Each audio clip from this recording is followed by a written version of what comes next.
소망으로 시작하는 새해라는 제목으로 말씀을 드리겠습니다. 새로운 한 해 2024년도 새로운 한 해 첫 주일입니다. 많은 목사님들은 새해 아침 첫 주간 설교 제목으로서 희망과 소망을 전하며 자신들이 목회하는 교회의 교인들의 축복을 전하며 그 축복의 말씀이 교인들과 그 가정에 고스란히 임하길 소망하며 아니 갈망할 것입니다. 저도 이 하늘 향기 나는 교회에 속한 모든 분들이 새해에는 자신들이 소망하고 바라는 그 이상으로 큰 기쁨으로 그 기쁨을 누리며 평안하시기를 진정으로 기원합니다.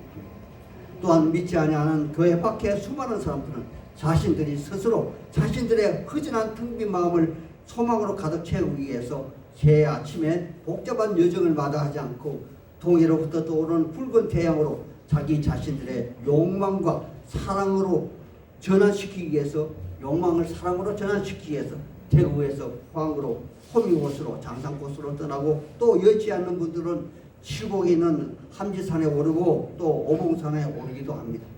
하지만 그것마저도 형편이 여의치 않는 사람들은 자신들이 살고 있는 자신들의 옥상에 올라가든지 아니면 자신들이 살고 있는 동쪽 베란다 창문을 열어놓고 떠오르는 아침해를 가슴으로 받아들이고 또 들으는 이불 속에서 꿈속이로서라도 소망하는 그러한 바일 것입니다. 성경에서는 이렇게 떠오르는 해를 딱 두 곳에서 표현하고 있는데 우리가 지난 2023년도 새해 첫 주일 예배 때 제가 설교 제목을 한 헬라어로 표현하면은 아나톨레가 바로 아침에 떠오르는 붉은 해를 상징하는 그러한 해입니다. 구약의 다윗은 이를 사무엘하 23장 4절에 그는 아침에 빛 같고 구름 없는 아침 같고 비 내린 이후에 광선으로 땅에서 움듭는 새풀 같으리라 라고 예언하며 노래했습니다.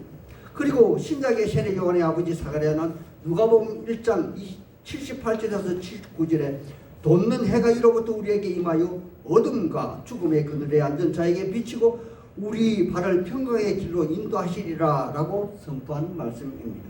물론 이 돋는 해 아나톨레는 하나님이 우리에게 주신 가장 큰 선물인 예수 그리스도를 나타내 주신 말씀으로서 우리 크리스찬은 진정 죽음에서 생명으로 옮겨지는 힘을 가진 산 소망이신 구원의 주이신 예수님을 나타낸 그러한 말씀입니다.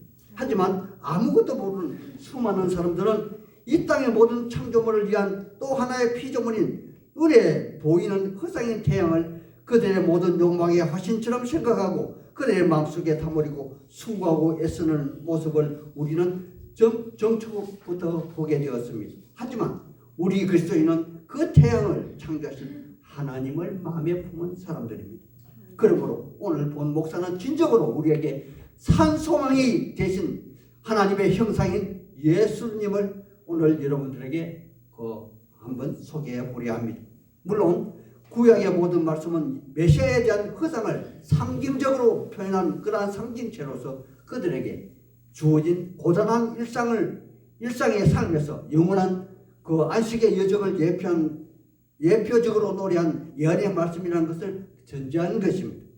거두절미하고 오늘 말씀을 받은 여러분은 교회 밖에 수많은 사람들과 모양은 다 같아 보이지만은 속은 전혀 다른 그러한 정체성을 가진 사람으로서 바로 하나님의 창조 목적에 부합하는 삶을 사는 자로서 이 땅에 죽음과 사망의 그늘에서 완전히 벗어난 저 천국의 영원한 소망의 주체로서 창조주 하나님을 찬양하며 영광을 올려드리는 저 하늘 저 천국의 시민권자이며 천국을 유업으로 물받은 하나님 나라 천국 백성임을 말씀드립니다.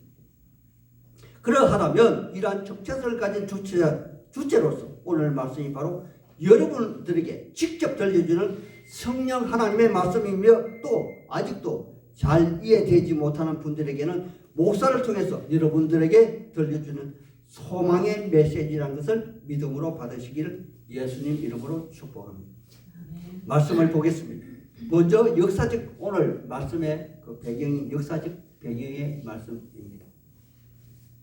오늘 이 말씀은 이사야 선지자가 아직 바벨론에게 멸망하지도 않았고 그래서 이스라엘 백성들이 아직 바벨론의 포로가 되어 끌려가지도 않았으며 그곳에서 바벨론의 사람의 그 노예로 살고 있지도 않는 그러한 상황에서 바벨론의 유배지에서 노예에서 훈련하게 될 것이다. 그러한 말씀입니다. 그래서 고향으로 다시 돌아오게 될 것이다. 라고 한 발 앞선 예언의 말씀 중의 일부분입니다. 그러니까 우리식으로 하면 참 황당하기도 하고 당황스럽기도 하고 또한 우습기도 한 그런 말씀으로서 이해가 되지 않는 그러한 예언의 말씀이기도 한 것입니다. 참고로 말씀드리자면 이사야 선지자는 남유다 20왕 때를 이어가는 왕들 중에서 제11번째 왕인 우시야, 그리고 요담, 아하스, 히스기야, 므낫세 이렇게 4대 왕 때까지 예언한 선지자이며 이후로 이사야 선지자 사후에 그의 왕조는 아몬, 요시야, 여호아스 또 엘리야긴, 시드기야까지 약 6왕들이 더 활동하며 맨 마지막에 시드기야 왕 11년에 이사야 선지자의 예언처럼 바벨론에 의해서 멸망을 당했다는 사실입니다. 그러니까 오늘 말씀은 적어도 100년이 훨씬 지나서 이스라엘 백성들이 멸망하였고 또 바벨론의 포로지에서 에레미야 선지자의 예언처럼 70년이 더 지난 이후에 이루어진 예언으로서 당시의 사람들에게는 미친 자, 얼빠진 자의 말씀이란 그러한 예언에 해당되는 것입니다. 다음은 오늘 본문의 말씀이 되는 정황적 배경을 한번 살펴보겠습니다. 하나님의 사람들이 깊이 한번 생각을 해보십시오. 남은 나라에 복속된 지 70년이 되어 살다가 독립하여 머나먼 이국 땅에서 다시 돌아와 옛날처럼 영토를 회복하고 성전을 건설하고 국민의 주체성을 회복하는 일이 과연 쉬운 일이겠습니까? 우리 민족은 일제 36년간 일본의 지배하에 있었지만 아직도 오늘까지도 민족주의니 매국논의하며 일본적 의회 잔재가 남아있으며 땅의 소유권 분쟁이 간혹 일어나기도 합니다. 그런데 우리의 상황과 달리 수많이 머나먼 지역에 떨어진 노예에서 돌아와 다시 나라를 건설하고 그들의 민족성을 회복하는 것이 과연 쉬운 일이었겠습니까? 그래서 여호와 하나님은 처음부터 말이 되지 않는 그러한 상황이고 사람들이 믿을 수 없는 그러한 상황 위에 자기 자신을 나타내심을 우주적 창조주 하나님이라고 먼저 선포하시고 계시다는 사실을 염두에 두어야 할 것입니다. 이런 역사적 정황적 사실을 먼저 인식하고 오늘 본격적으로 본문의 말씀을 펴보겠습니다. 하나님은 먼저 이스라엘 백성들을 야곱이라 부릅니다.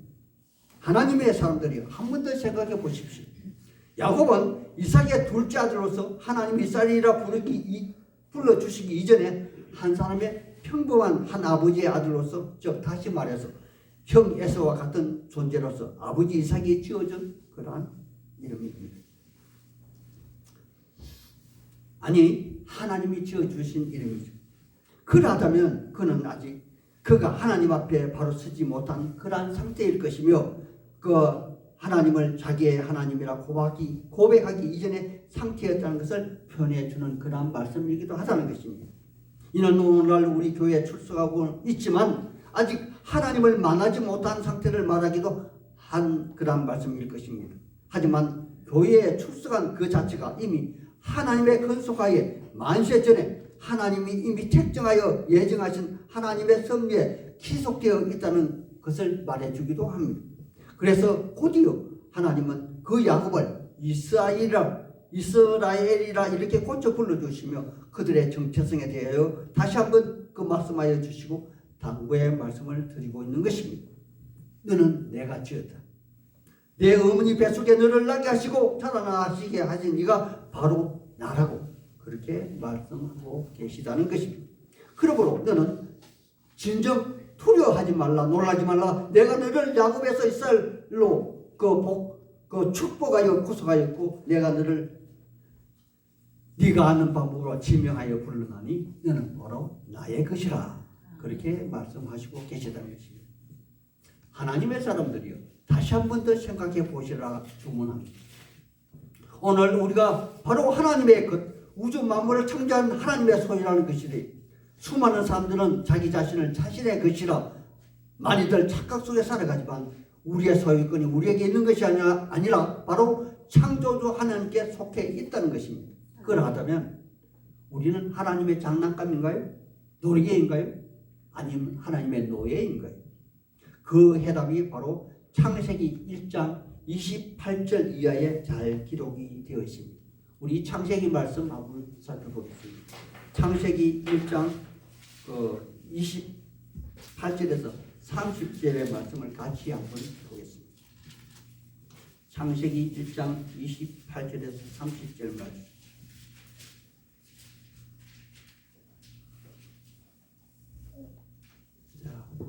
같이 한 목소리로 읽어보겠습니다.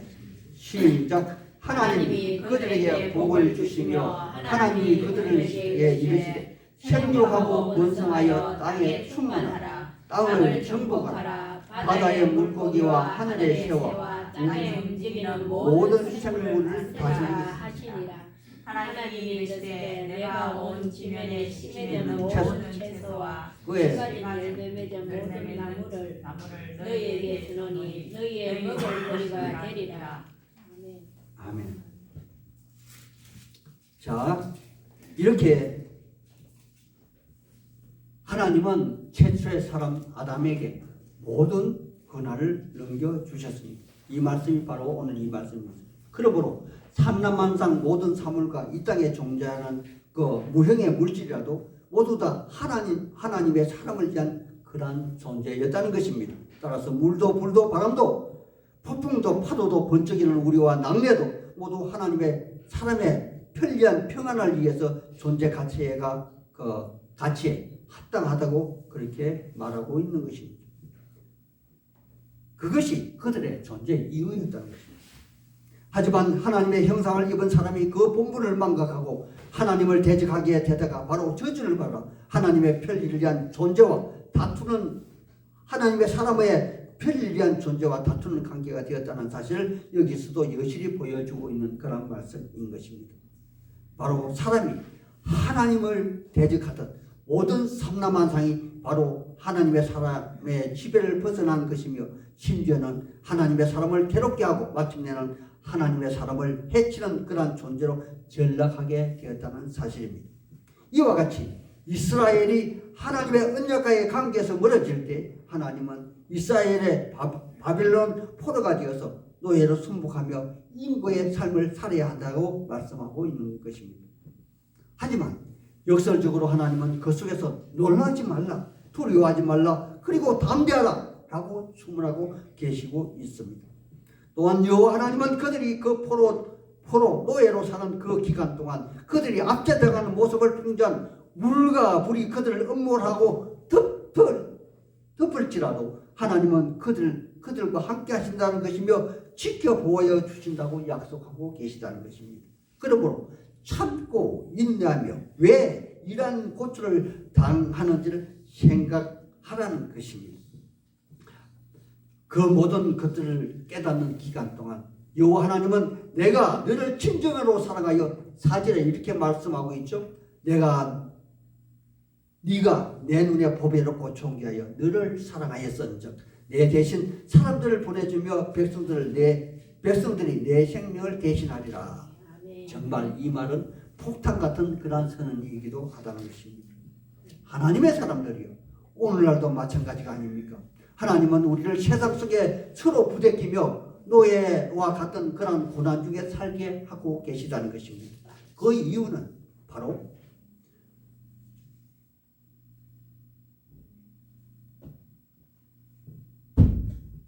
세상 속에서 인내하며 세상의 진영의 논리에 현혹이 되지 않고 진정 하나님이 우리를 보호하시며 구속자이심을 몸으로 삶으로 체득하라는 그러한 말씀으로 기결이 됩니다. 진정 너의 삶 속에서 아니 현실의 공동권자에 잡은 마귀의 지배하에서도 말씀대로 살고자 한다면 여기 본문의 말씀처럼 물과 불이 음벌하지 못하고 태우지 못하게 못함을 알게 될 것이며 진정 하나님이 우리의 피난처이시며 구원자 이심을 발견하게 된다는 그런 말씀이기도 하다는 것입니다. 그리고 하나님은 여기 21절에 사람의 존재 가치에 대해서 말씀하여 주고 있습니다.